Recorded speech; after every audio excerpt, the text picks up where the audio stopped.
Ritrovato questa mattina tra le macerie della villetta crollata a Gallio il corpo carbonizzato di Luigi Rossato, vittima dell'esplosione per la fuga di gas causata da lavori sulla strada. La procura ipotizza i reati di disastro e omicidio colposi. Il giorno del dolore e della rabbia a Gallio, il 72enne Rossato era conosciuto e ben voluto da tutti, medico in pensione, era rientrato in servizio durante l'emergenza Covid. Più di 100.000 iscritti nel canale YouTube di Antena 3, il nuovo record dell'emittente, confermato ancora una volta il rapporto straordinario con voi telespettatori, oltre 3 milioni di visualizzazioni al mese. Nuova ondata di maltempo per domani e venerdì, allerta arancione della Protezione Civile regionale in 3 bacini del Veneto, incubo nella Castelfranco già flagellata 3 volte, il sindaco apre il COC. È accusato di tentato duplice omicidio volontario l'investitore di Via Piave a Mestre che a bordo del suo pick-up e brandendo un martello in mano al culmine di una lite ha ferito 2 persone di cui una in modo gravissimo. Omicidio di Canizzano, Vincenza Saracino ha tentato di difendersi dalla furia del killer, sulle sue braccia c'erano dei graffi. Sdegno per la scritta antituristi scoperta dall'alpinista Mauro Pesce sul masso delle 3 cime di Lavaredo dove furono trovate impronte fossili di dinosauro. Il sindaco uno scempio che non ci rappresenta. Arriva al centro culturale San Gaetano di Padova Disney, l'arte di raccontare storie senza tempo, una mostra per spiegare al pubblico lo straordinario processo creativo che sta dietro un film d'animazione. Buonasera, eccoci in diretta, ben ritrovati con l'edizione del Veneto dei nostri telegiornali e dunque oggi siamo tornati a Gallio dopo l'esplosione tremenda di ieri pomeriggio costata la vita a Luigi Rossato, ex medico. Stamattina il corpo del 72enne è stato ritrovato sotto le macerie. Dopo lo shock delle scorse ore, oggi è il momento del dolore per Gallio. Solo in mattinata, dopo una notte di ricerche da parte dei vigili del fuoco e del personale USAR, sono stati recuperati i resti del corpo di Luigi Rossato, il medico in pensione di 72 anni, morto nella sua abitazione di via Ecca a seguito della tremenda esplosione causata dalla rottura di un tubo di gas metano durante uno scavo per la posa di cavi elettrici lungo la strada. Erano le 17 di venerdì 1 ottobre quando un boato ha scosso il centro abitato del paese dell'altopiano, poi le fiamme. Nella deflagrazione Rossato era rimasto bloccato al primo piano della villetta dove viveva con la moglie, che in quel momento era fuori casa, e uno dei 2 figli, che ha cercato disperatamente di salvare il padre, ma per l'anziano medico non c'è stato nulla da fare. Un'intera comunità piange la sua scomparsa. Sono orgogliosa della comunità di Gallio perché tutti hanno dato supporto e sostegno ai familiari e ci siamo uniti come comunità perché il dottor Rossato era una persona conosciutissima e era una persona speciale a cui tutti abbiamo voluto bene e quindi ci siamo stretti attorno a questa famiglia e in questi momenti abbiamo dimostrato di essere una vera comunità. Luigi Rossato aveva iniziato a lavorare come medico di medicina generale per poi ricoprire l'incarico di responsabile del servizio igiene degli alimenti e nutrizione dell'ULSS, occupandosi a 360 gradi delle attività di igiene pubblica in altopiano, dalle campagne di vaccinazione alle verifiche e ispezione di vario tipo. Nonostante fosse già in pensione, durante la pandemia aveva ripreso servizio per aiutare nell'attività di vaccinazione anti-Covid ed era da tutte e tutti considerato un punto di riferimento per la professionalità, ma soprattutto per la sua umanità. Intanto la Procura di Vicenza ha aperto un fascicolo e sta attendendo una prima relazione su quanto accaduto. Potrebbe procedere per disastro e omicidio colposi in relazione all'esplosione e al crollo della villetta che ha causato la morte del medico 72enne Luigi Rossato. Un atto più che dovuto, come conferma anche la sindaca Sambugaro. Bisogna studiare bene come si è evoluto questo enorme danno anche perché c'è una vittima, insomma, e quindi bisogna capire bene cosa è successo. E per l'intera giornata di oggi i vigili del fuoco hanno lavorato per rendere sicura tutta la zona attorno alla villetta di Gallio distrutta dall'esplosione. Ore e ore di lavoro per i vigili del fuoco impegnati per tutta la giornata dopo l'esplosione della villetta costata la vita a Luigi Rossato a mettere in sicurezza l'intera area. È una situazione ormai sotto controllo, completamente sicura al momento per quello che si può definire sicuro nei limiti di quelle che sono poi le condizioni strutturali dell'edificio, ai quali nelle prossime ore procederemo messe in sicurezza le utenze che sono i cavi elettrici e la Telecom, che poi verranno staccati dalle ditte competenti. Procederemo a mettere in ulteriore sicurezza il fabbricato, cioè la restante porzione che è rimasta in piedi, così da scongiurare potenziali crolli che potrebbero danneggiare altre proprietà o persone. Intanto la rottura del tubo del metano durante gli scavi ha isolato le comunità di Gallio, Foza e parte di Asiago, con le abitazioni rimaste completamente senza gas per l'intera giornata. Certo è che all'indomani della tragedia ricordare quei momenti scuote anche chi è esperto e lavora da anni nel settore, come il vicecomandante Rubello, che torna con la mente allo scenario devastante che si sono trovati davanti i vigili del fuoco. È stato uno scenario abbastanza impegnativo per quanto riguarda tutte le squadre dei nostri uomini che sono intervenute, e tenendo conto che all'arrivo vi era una quantità di lingue di fuoco e di intensità di fuoco presente sia verso il fabbricato che anche lungo quella che è la parte stradale, che ci ha visti impegnati nelle prime battute a far sì di apportare un primo contenimento dell'incendio per poi proseguire naturalmente verso il fabbricato stesso. Cronaca di cui vi diamo conto noi del gruppo Media Nord-Est e di Antenna 3 costantemente, e probabilmente proprio per questo lavoro nel territorio sono ora più di 100.000 gli iscritti nel canale YouTube di Antenna 3 per seguire servizi e notizie. Vediamo. Oltre 100.000 iscritti a seguire i nostri servizi sulla rete. È il nuovo ennesimo record di Antenna 3 e stavolta riguarda il web. Il nostro canale YouTube infatti ha superato i 100.000 iscritti con oltre 3 milioni di visualizzazioni mensili e punte di 4 milioni di visualizzazioni ad agosto. Insomma, il rapporto straordinario tra la nostra emittente e voi telespettatori non viaggia soltanto attraverso gli schermi delle televisioni, dove già tanti primati sono stati infranti. L'informazione puntuale, seria e credibile di Antenna 3 trova un eccezionale riscontro anche online, dove vedere e rivedere i servizi e le notizie con le quali ogni giorno raccontiamo il territorio, sempre dalla vostra parte, sempre con le vostre voci. Un canale YouTube da oltre 100.000 iscritti e che, dalla sua nascita, ha registrato un altro dato impressionante. Più di 142 milioni di visualizzazioni con 2 milioni e mezzo di ore di visualizzazione e oltre 125.000 video pubblicati. Essere sempre aggiornati in tempo reale e in qualsiasi luogo su ciò che accade intorno a voi. È questa la mission di Antenna 3 da sempre, tanto più con lo strumento immediato della rete. Un click per sapere tutto del territorio che vi circonda.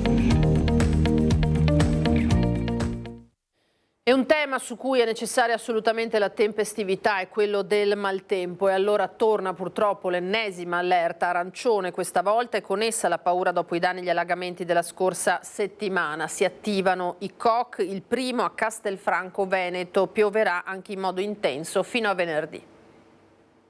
Va bene, dai, stiamo in preallerta, attiviamo un po' la protezione civile, COC, fra un po' arrivo anch'io. Sono da poco passate le 14. Stefano Marcon, che si trova al Sant'Artemio, ha appena ricevuto il bollettino del centro funzionale decentrato della Regione del Veneto, un breve rendezvous con i tecnici, poi la decisione che riguarda in prima battuta la sua Castelfranco Veneto. In virtù del bollettino che mette allerta arancione nella idrogeologica, apriremo il COC e attiveremo le procedure di preallarme.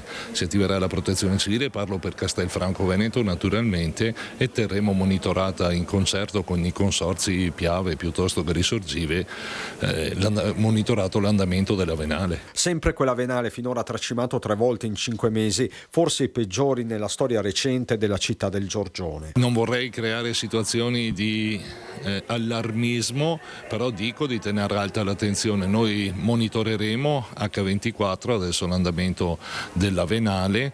In questi giorni abbiamo fatto alcune opere di pulizia di corsi piuttosto che di caditoie.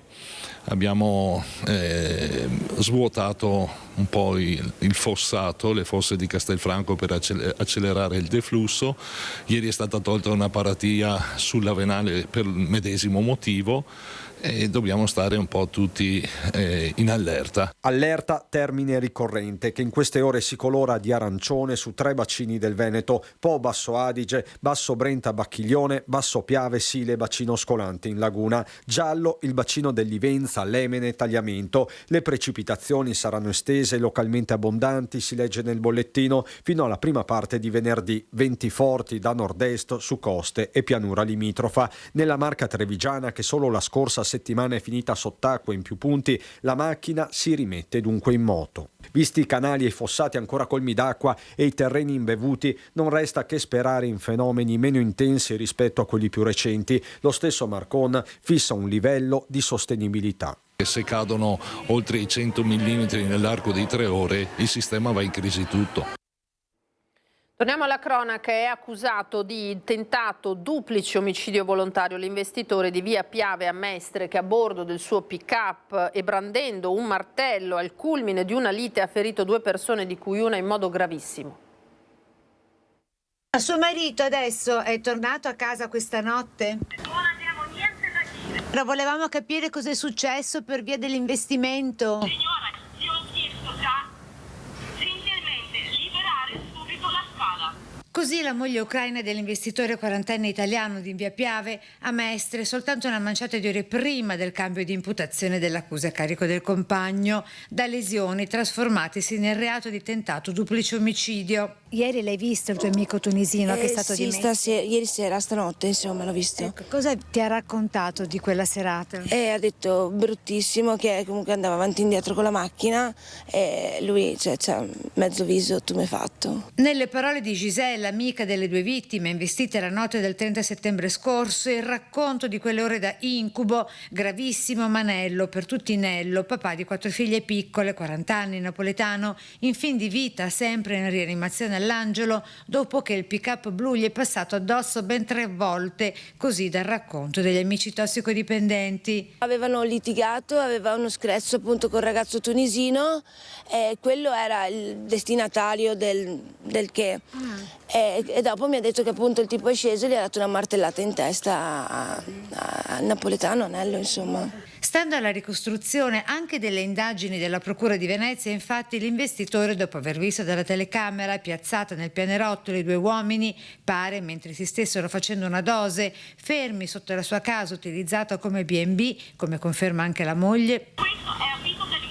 Sceso in strada, già colmo di rabbia, brandendo un martello, al culmine dell'ennesima lite avrebbe sferrato diverse martellate in faccia e in testa anche alla sua seconda vittima, il tunisino 45enne, che ha rimediato a 23 punti di sutura con politraumi allo zigomo. La gente qui giustamente ci abita, deve dormire e noi magari siamo un po' alterati, ok, sbagliamo anche noi, però non da fare queste cose, non serve arrivare a questo punto. È una Mestre dove la perdita di controllo del territorio è oramai più che acclarata. Magari ti dicono andate via, giustamente non è bello, non è un bel vedere, però allora che ci diano un posto, che così almeno noi possiamo stare lì e tranquillamente non diamo più fastidio a nessuno, perché anche a noi dà fastidio che comunque ci dicano su e tutto quanto e non è neanche bello per noi farsi vedere. Il femminicidio di Canizzano adesso ha tentato disperatamente di difendersi Vincenza Saracino. Sulle braccia di Nasato c'erano dei graffi, lo hanno riferito ai carabinieri i cugini del 32enne presunto autore del delitto. Ha provato a sottrarsi dalla furia omicida del suo assassino. 10 minuti di terrore vissuti dalla donna in quel casolare dove era entrata assieme al killer. Lei, quando è stata trovata ormai priva di vita, aveva un'unghia spezzata, forse il tentativo disperato di schivare i colpi, prima ferita con dei pugni in faccia e poi finita con 5 fendenti tra il collo ed il viso. E sono stati proprio i parenti del presunto assassino, Luigi Nasato, a raccontare ai carabinieri che il 32enne era tornato a casa quella notte con diversi graffi sulle braccia. Rimangono quelle immagini che oggi sono ancora più inquietanti di Vincenza che cammina assieme a Nasato, entrambi in bicicletta. Insieme entrano nel cortile del casolare, lei ignara della trappola mortale che l'attendeva. Poi da quel posto esce solo lui, in sella alla sua bici. La 2 ruote della vittima rimane lì poco distante dal corpo, così come fu trovata anche la borsetta della donna. La bici di Nasato è stata poi sequestrata dai militari dell'Arma qualche giorno dopo, quando, grazie alle telecamere, il 32enne è stato identificato. Poi le indagini del nucleo investigativo dei carabinieri che hanno ricostruito passo per passo il percorso non solo della donna, ma anche quella di Nasato. Come in un film dell'orrore, i 2 parlano tranquillamente, l'uomo con un pretesto convince la donna a seguirlo e poi la follia omicida.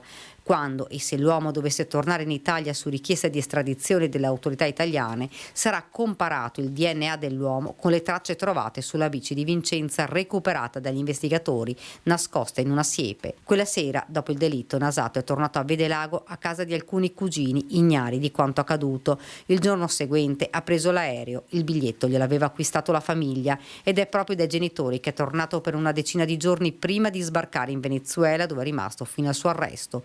Ora si trova in stato di fermo in un carcere del paese sudamericano. L'uomo è accusato di omicidio volontario aggravato da futili motivi, ma non è escluso che possa essere contestata anche la premeditazione. Nasato rischia l'ergastolo. Andiamo a Zanè adesso, nel Vicentino, 11 furti subiti nel locale. La titolare del bar in questione, esasperata, racconta l'ultima incursione praticamente vissuta in diretta. È l'11° furto subito dal Blackstone Bar di Zanè in 25 anni. Tangibile l'esasperazione della titolare che racconta l'ultima incursione da parte dei ladri qualche giorno fa. L'allarme collegato al cellulare che scatta, lei con il suo socio che si precipitano in piena notte fuori dal locale allertando i carabinieri. Ho un socio e lui mi chiama, dice guarda che c'è qualcuno dentro il bar, vieni giù. Metti qualcosa, realizzi che... E io comincio a tremare, dico verità, come le altre volte. Il ladro che fa razzia di sigarette, accendini e monete dal fondo cassa e che nel mentre trova il tempo per mangiare anche un tramezzino. Il tutto ricostruito praticamente in diretta grazie ai filmati delle telecamere al vaglio delle forze dell'ordine e poi la fuga dalla finestrella sul retro che oggi è stata bloccata con una transenna. Forse è arrivato in bicicletta, dice la titolare, visto che in quel frangente ne hanno trovata una abbandonata lì fuori. C'è il furto, lui tira giù tutti gli accendini, le sigarette, il fondo cassa che non è tantissimo, però diciamo che non è stato un furto a livello molto alto, ne abbiamo avuti molto più forti a livello economico. E nel mentre ha mangiato anche un tramezzino? Si è aperto il frigo. Ha mangiato un tramezzino, poi forse gli piacevano, ne ha preso 4-5, una borsetta e è sfuggito. Però era ancora calmo quando ha mangiato il tramezzino, quando ha visto il movimento fuori sicuramente ha preso paura.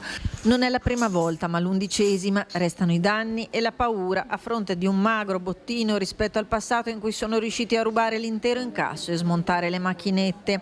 Episodi che hanno portato i due titolari ad adottare misure preventive per contrastare queste intrusioni, come quella di murare una delle finestre o cambiare i serramenti. Adesso era qualche annetto che non succedeva. Voi avete anche provveduto tappezzando le finestre con delle grate? Abbiamo messo grate, abbiamo cambiato i serramenti che lì fanno fatica e questa qua era una novità perché non pensavamo che una persona riuscisse a passare da questo cunicolo, diciamo, ecco, invece ce l'ha fatta. Cambiamo tema adesso, andiamo in montagna. Sdegno per la scritta Tourist Go Home, turisti tornatevene a casa, scoperta dall'alpinista Moreno Pesce sul grande masso di Dolomia nel quale erano state scoperte 2 impronte di dinosauro. Siamo sul versante meridionale delle 3 cime di Lavaredo. Preferisco non commentare, ma il sasso dove c'è anche l'impronta fossile, imbrattato così, e non è una sana montagna, mi spiace, amaro sta cosa, proprio alle 3 cime un risveglio non bello. Ha fatto scalpore questo breve video pubblicato sui social da Moreno Pesce, alpinista e atleta paralimpico di origine veneziana. Trattasi di uno scempio, quello che è stato rinvenuto in zona 3 cime di Lavaredo, perché per quanto riguarda la nostra comunità benvengano i turisti, benvengano gli amanti della montagna, chi fa le escursioni e quant'altro. Credo che mi auguro che sia un gesto isolato questo e presumo che non sia stato fatto soprattutto da parte di membri della nostra comunità che vive di turismo, accoglie a braccia aperte i turisti tutto l'anno. Le fa più male la scritta o il luogo dove l'hanno fatta? Fanno male entrambi, perché già andare in montagna con dei pennarelli vuol dire che parti con dei presupposti sbagliati. Poi in particolare il sasso, la roccia dove è stata posta questo scempio, è un sasso che riporta delle impronte del dinosauro che dal punto di vista archeologico hanno la loro rilevanza, la loro importanza, tant'è che i calchi di quelle impronte, dai calchi delle impronte del dinosauro è stato ricostruito ed è esposto presso il nostro museo Cortemeto in Auronzo la sagoma del dinosauro. Oggi poi è arrivato anche il commento di Luca Zaia, per il presidente della regione il primo che dovrebbe rimanere a casa è l'autore di un simile gesto se confonde la libertà di pensiero con quella di vivere la montagna, sfregiando le cime più belle del mondo. Ognuno è libero di esprimere le sue idee, ma ci sono i modi e i canali corretti per farlo. Deturpare un tesoro comune riconosciuto patrimonio dell'umanità certamente non lo è ed è anche un pessimo esempio. Non è stata deturpata soltanto la roccia, ma addirittura una testimonianza preistorica, ha aggiunto Zaia. Ci troviamo di fronte a un atto assolutamente censurabile. Conto che il protagonista si renda conto di cosa ha fatto e se ne ravveda. Ringrazio gli sportivi che hanno scoperto e segnalato questo graffito, che spero possa essere cancellato. Dopo Milano, Roma e Genova arriva a Padova al Centro Culturale San Gaetano Disney, l'arte di raccontare storie senza tempo, una mostra per spiegare al pubblico lo straordinario processo creativo che sta dietro un film d'animazione. C'era una volta in un centro culturale nella bella città di Padova una mostra che raccontava un mondo fantastico, un mondo in cui la fantasia si trasforma in arte. Potrebbe iniziare come una delle sue favole la mostra dedicata a Disney e al processo creativo che sta dietro al racconto animato che ha accompagnato la crescita di molte generazioni di bambini. Al Centro Culturale San Gaetano di Padova Disney l'arte di raccontare storie senza tempo, accompagnati dai bozzetti di Biancaneve e i Sette Nani, dagli schizzi preparatori di Pinocchio, scopriamo come sono nati i volti della Sirenetta, di Hercules, Malefica, la Bella Addormentata, fino ai più recenti personaggi di Elsa e Anna di Frozen. È il racconto che non si vede delle storie che tutti conosciamo attraverso i film animati Disney. Abbiamo in mostra il burattino originale che Walt Disney aveva sulle ginocchia quando nel febbraio del 40 il film esordì e ebbe la sua premiera a New York. È un burattino che fece uno dei puppeteer, del laboratorio degli grandi artigiani dello studio Disney, proprio per rendere visibile e tangibile questa esperienza disegnata e testimonianza anche del grande artigianato dello studio Disney, che aveva dei reparti con degli artisti e degli artigiani eccezionali che lavoravano fino ai più minimi dettagli il film. This exhibition is about storytelling. Il percorso espositivo racconta i capolavori degli Animation Studios partendo dalle origini delle storie, i miti, le leggende, il folklore, le favole, le fiabe, spiega Kristen McCormick della Walt Disney Animation Research Library. Una mostra per grandi e piccini per apprezzare le tecniche artistiche, come è cambiata l'animazione e emergersi in attività educative e divertenti per sentirsi sempre bambini. È una mostra colta, raffinata, individua target differenziati, un pubblico più attento alle dimensioni del disegno, ovviamente è pensata specificamente per i bambini e le famiglie, c'è una fortissima dimensione interattiva, quindi è un viaggio dentro l'universo immaginario. Già tantissime le prenotazioni per vedere l'esposizione che resterà a Padova fino al 23 di febbraio. Era l'ultimo servizio per questa edizione, grazie per essere stati con noi, tra poco le previsioni del tempo, poi l'edizione di Venezia. Arrivederci.